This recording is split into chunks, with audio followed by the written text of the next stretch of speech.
Over the past year, more and more, I've started spending more time alone. And that has led to some great things and some terrible things. One of the great things being that I've had a lot of time to self reflect. I've had a lot of time to mature and grow. And because of my reinvigorated sense of independence, I also have a reinvigorated sense of confidence because with independence comes confidence. If you feel good completely by yourself and you're not relying on anybody else, then you feel confident. They go hand in hand. You feel like, I don't need anybody. If somebody starts treating me like shit, I'm throwing them in the trash can because I don't need them. And I'm confident and happy by myself. So I don't need anybody. And also, I feel free to be who I am in front of other people because if they reject me, I don't care because I'm comfortable being by myself. So I don't need them, and I can wait for the person who will appreciate me for exactly who I am. So that's, some of the good stuff that comes with spending a lot of time alone. Obviously, some of the bad things being that, sometimes you can lose perspective because you're wrapped up in your own head by yourself with nobody to help bring you back to earth. You can start to feel lonely.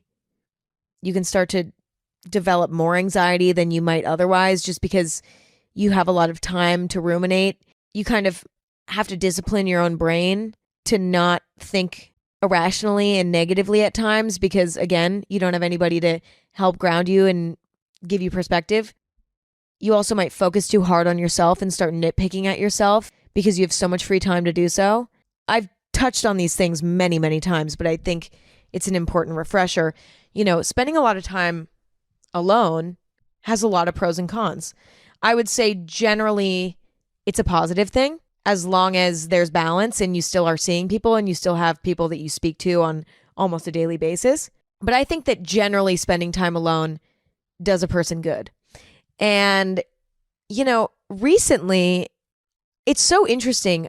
I've gotten to a point where, and I don't know if this is just a phase or what, where not only do I really need time alone, but I also don't want to see anyone. I don't really want to see anyone. I don't have a desire to go out with friends really right now. And I don't have a desire to maybe even travel with friends. Occasionally for sure, but generally I don't really feel this strong desire to hang out with people. And obviously, that doesn't mean I never hang out with anybody, and that doesn't mean that I never want to. But I would say 80% of the time, I would rather do an activity by myself right now. But that's been really great for me. And the last point I'll make about this is that I think that spending time alone is similar to getting adjusted to running. I will explain. So people who are really good at running and they enjoy running always say that, the first few months when you start running, it is brutal. It is painful. It is uncomfortable. It is awful. You hate it and you never want to do it again. But then one day it clicks and you fall in love with it. And you're like, wow, I love this. You start to get a runner's high when you run. You start to look forward to it. You start to get excited about it. And it becomes the highlight of your day. Whereas before it used to be the worst part of your day. It is the exact same thing with spending time alone. And what's so funny about it is it's so true. It's such a perfect comparison because when you first start spending time alone, your mind won't know what to do with itself. You're going to feel bored a lot. You're going to feel understimulated a lot. You're going to start having anxious thoughts a lot more. You might start beating yourself up in a way and overanalyzing yourself and all this negative shit, right? But then if you do it long enough and you push through the uncomfortable parts, you'll actually learn to really love and appreciate it but you just have to do the dirty work. You have to push through the uncomfortable parts of it. And then you'll learn to really appreciate it. And once you learn to appreciate being by yourself, your friendships will be better, your relationships will be better, everything will improve as a result. And that's just what I'm noticing right now. But for some reason, I'm not really like in a place where I'm finding a lot of balance. I'm kind of in a place where I'm like, I actually really need to be alone for like a month straight. And I don't know why that is. I think part of it is that I honestly, this is so weird, and I've never said this in my entire life, but for the first time in my life, like I'm genuinely just craving silence, like complete silence. I've never felt like that before. I've always loved talking and constantly talking to people, or, you know, listening to people talk on podcasts or listening to music, or I always have enjoyed noise. Okay. But recently, like, I just want silence. I just want fucking silence. I don't want anyone to call me on the phone.